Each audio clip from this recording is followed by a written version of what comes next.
Sir देखें, जब भी स्टेबिलिटी की तरफ हम जाते हैं ना, तो that is long lasting measures. हमारी 4 स्टॉक एक्सचेंज थी, एक कर दी गई। क्यों? कि हमारी, जो हम पहले सेशन में बात कर रहे थे, कि डॉलर इतना महंगा हो गया कि लाहौर, इस्लामाबाद, कराची स्टॉक एक्सचेंज वो हमें मर्ज करनी पड़ गई। क्यों? Overall in terms of dollar volume बिल्कुल थोड़ा सा हो गया।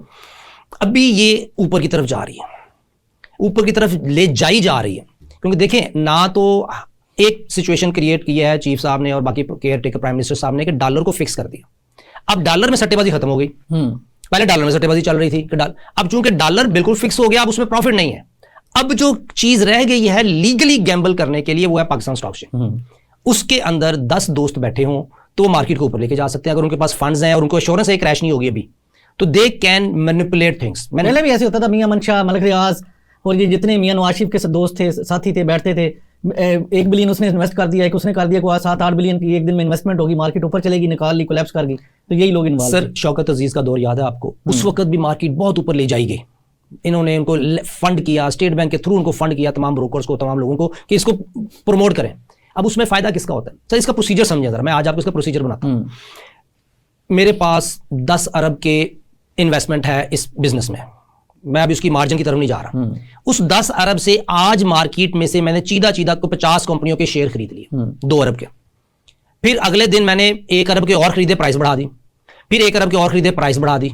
फिर 1 अरब के और खरीदे, प्राइस बढ़ा दी। अब यहां पे जो हमारी 20 करोड़ आवाम में लोग बैठे हुए हैं, जिनके पास रोजगार नहीं है, सेविंग्स पड़ी हुई हैं, कंसिडरिंग कि ये हलाल प्रॉफिट है, कि जी गवर्नमेंट ऑफ पाकिस्तान प्रोटेक्टेड है, शरिया कंप्लायंस है और मुफ्तियों के फतवे हैं, तो वो इस तरफ जाते हैं कि यार इसमें तो अगर मैं इस शेयर को खरीद लूं तो ये सोच 20 रुपए का है, 25 रुपए का होगा तो मुझे 25% प्रॉफिट हो जाएगा, 5 रुपए मार्जिन है। वो पब्लिक आनी शुरू हो जाती है। 10 अरब मेरा डाला हुआ है, लेकिन 50 अरब पब्लिक का आ गया। मैंने शेयर खरीदा हुआ था 15 रुपए पे, मैं इसको ले गया 20, 22, 25 रुपए पे। अब 25 पे ले जाके मैंने एग्जिट कर लिया। जिस दिन मैंने एग्जिट किया, उस दिन जो पब्लिक का पैसा है सर, वो डूब गया। अब ये जिस दिन हमारे इन इन्वेस्टर भाइयों ने एग्जिट करना है, उस दिन पब्लिक का पैसा डूबने से क्रैश कर जाना। फिर उन्होंने इसको स्टॉप लगाना है कि नहीं 65,000 रुपये तो 60,000 पे लॉक कर दें, इस पे लॉक कर दें, इस पे लॉक कर दें। और खास तौर पर सर, जब ये हमारा मार्च 2024 आना है, अल्लाह करे इलेक्शन हो जाए, तो उसके बाद जो नई गवर्नमेंट आनी है, उसके ऊपर ये कहलाता आइटम बम होगा। एक तो उसने $75 बिलियन, $25 बिलियन अरेंज करना है, और दूसरा ये जो मार्केट क्रैश होके एक बम गिरेगा हमारे पाकिस्तानियों के ऊपर, ये एक डबल एज सवार होगी कि एक धारी तरह, दो तरफ धारी तलवारें, जिसका जख्म मेरे और आपके आने वाले बच्चों पे अल्लाह ताला हमें माफ करे। हमें ये सेंस होनी चाहिए कि स्टॉक एक्सचेंज में अगर प्राइस ऊपर लेके जा रही है, पाकिस्तान की रेपुटेशन बढ़ाने में बिल्कुल जानी चाहिए, लेकिन उसी मिकदार से पीछे जो कंपनीज परफॉर्म कर रही हैं उनके अंदर। सर मसला मैं मिसाल देता हूं, मेरी कंपनी रजिस्टर्ड है, उसका 10 करोड़ पिछले साल प्रॉफिट था और वो उसने 1 अरब की ट्रेड की थी, सेल की थी। सर आज क्या हो गया? आज ऐसा क्या हो गया कि उसका वो जो 1 अरब की सेल थी और 10 करोड़ का प्रॉफिट था, वो 2 अरब को सेल हो गई और 20 करोड़ का प्रॉफिट हो गया? नहीं, ऐसा नहीं है। वो 1 अरब की सेल बड़ी मुश्किल से सस्टेन कर रहा है। अगर सेल बढ़ रही है, प्रॉफिट बढ़ रहे हैं, डिविडेंड बढ़ रहे हैं, तो दैट्स गुड। वो चीज नहीं बढ़ रही। डिविडेंड किसके बढ़ रहे हैं? इस्लामिक बैंकिंग के।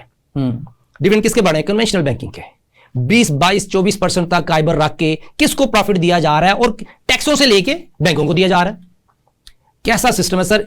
पब्लिक का पैसा डिपॉजिट आया बैंकों में, बैंकों से डिपॉजिट लोन चला गया गवर्नमेंट ऑफ पाकिस्तान को, गवर्नमेंट ऑफ पाकिस्तान ने 20 से लेकर 25% तक सूद पे किया और सूद पे करने के लिए टैक्स हम पे लगा दिया। दैट इज सर, ये देखें, यही उनको समझ नहीं आती कि स्टेट बैंक किस तरीके से सूदी निजाम को प्रोटेक्ट कर रहा है। और वो मुफ्ती हज़रात जो इसको काइबर को कह रहे हैं कि सूद नहीं है, वो तो क़यामत वाले दिन अल्लाह को जाने। हम तो उनको कह रहे हैं कि ये सूद है, अगर मान जाए तो उनका दुनिया में भी भला, आखिरत में भी भला।